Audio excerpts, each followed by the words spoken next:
Well, hey there, YouTube. PD Two Finger here. I've got the fan on because it's hot. I'm all sweaty here. I've been my worst nightmare. Yesterday, working on a computer, the thermal paste needed to be replaced, and then we saw some bad caps in there. So I'm probably gonna have to redo the motherboard in that. I've got one here. I got a replacement. And then she's over by her laptop. This effing thing isn't working either. This laptop, we've had it since 2015. It's a Dell Pavilion DV6000, and which is a horrible piece of, like, the worst laptop. Now, we got it for free. I put an ad in Craigslist. Hey, I need your old electronics. And a woman came. She was cool. She was like, what about a laptop? I was like, oh, yeah. So we used some password cracker software, which didn't crack her password, but it gave us her question. And it was, what did your first boyfriend give you in kindergarten? And it wasn't herpes. It was a flower, which my daughter guessed. We got in and I was able to system restore. And that was my wife's daily driver: Facebook, email, photo editor, computer. Worked fine. Then the sound went out on it, which was like part of a Windows update. It was like I would have had to restore the computer, and she didn't want me to do it. So I got her a fancy sound bar, like a nice, it was really expensive. I got it at Goodwill.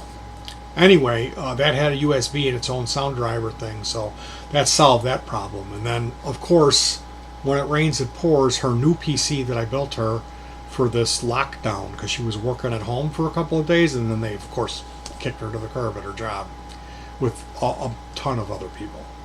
So she's on this picture editing photos because we had a grandson, and all hell broke loose on that yesterday. I replaced the thermal paste and got it back running.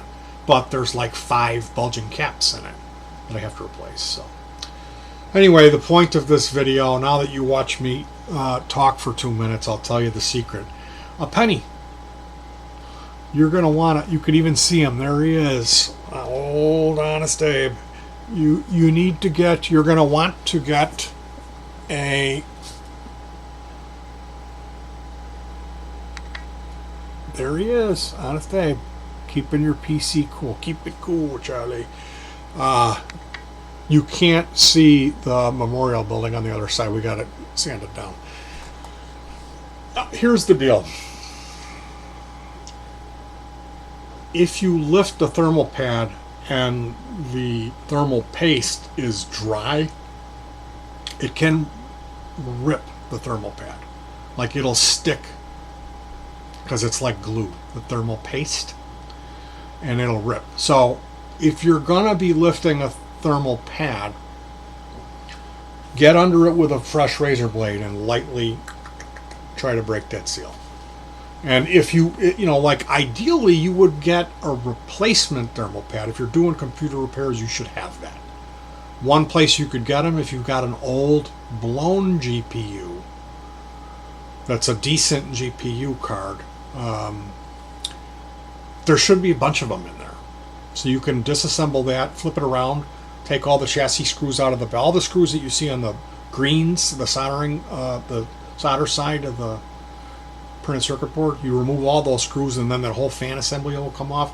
The shroud comes off, you disconnect the wire, and then there'll be a bunch of thermal pads in there, and you can carefully try to remove those and repurpose an old one. Or you could get it from, you know, an electronics.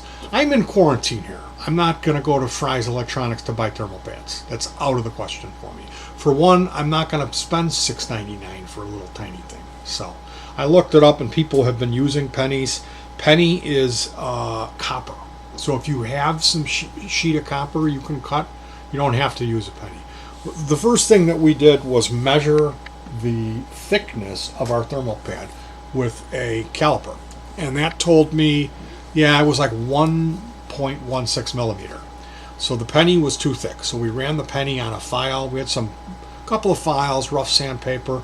I blew out my fingers doing it. It killed. And then I took a side cutter and snipped.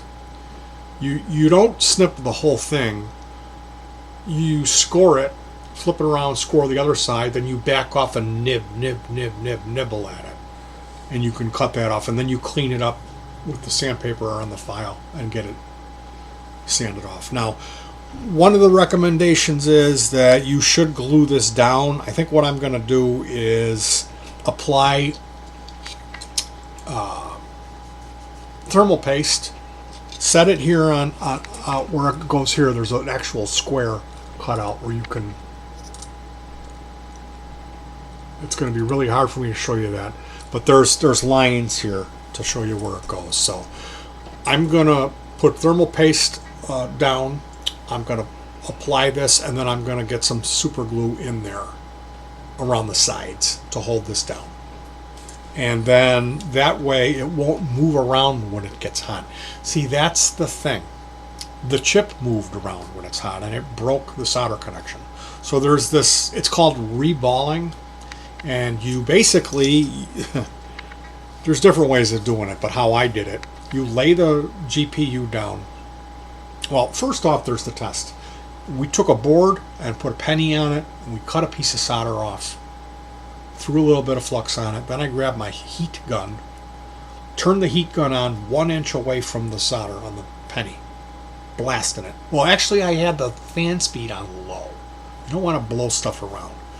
I had a digital thermometer. You're supposed to hit 260 degrees. I rushed it. It was 50 seconds, and then the solder melted. So then I knew it's going to take, you know, with this heat gun, at that far away, with that setting, it's going to take about 1 minute to reball this. And that's what they call it. And there's all, I know, I've never tried to reball something. I think it's hokum, but I'm going to try it because I had the laptop apart. And I'd hate to take this all apart, put it back together, and then regret not trying a step if it doesn't work. So, guys like Louise Rossman will tell you reballing is a joke. But that's also his bread and butter, so I don't know who to trust. I'm going to try it. I did read about using a copper penny. You're going to look for 1982 or before, because after 82, they changed the pennies and they're not copper. And it's important to have copper because that passes the heat molecules more efficiently than any other metal except for silver. So if you got a piece of silver, use that. Now, it should be said this Dell HP Pavilion 6000 is like the worst computer. People hate these things. I got it for free and got it going. We didn't have any problems with it. For many years, she used it every day for hours. But we had a fan under it. I build these things, I call them flap tops. This is a flap top. It's a board with some foam padding under it. The keyboard sits here, and then there's a caddy for the mouse. So I can sit here and have almost like a laptop experience, but I've got a full screen in front of me and I'm not using an evil laptop. Those things are evil, I'm telling you. I found this massive dust bunny in the cooler. This is packed dust. So we got to see. You know, putting this thing back together is going to be a pain in the neck. I don't know. The other computer failed yesterday, and I've got a motherboard for that, so it's like I'm just overwhelmed. But I will say this Dell, or the HP, had the worst thermal paste. Trying to clean this pad off here was really, really bad. Really bad. You can see it's kind of nicked up and scratched up there. Yeah, there you can probably see those lines, the square lines to designate where the pad goes. And the reason that you're supposed to glue put super glue on one side of it, if you glue both sides so it doesn't move, you're not going to be able to ever get this off. You're going to rip the GPU chip off the board, and then you're screwed. So, I mean, do you have to do that? Can you just put thermal paste on there? Yeah, I bet you can. So I don't know. I haven't really decided. Am I going to mess around with super glue on it? Maybe not. What's important is the thickness. You're much more recommended to buy a proper pad.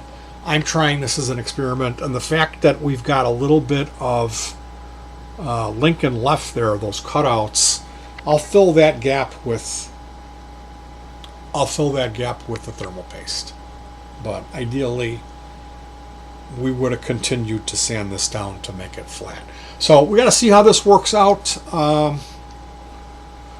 It stinks for me because I was really raring to go just towards music, and now I've got computer hell laptop. I've done 2 laptops in my life. I had an old friend. Actually, he was like my worst enemy. I couldn't stand this guy in high school.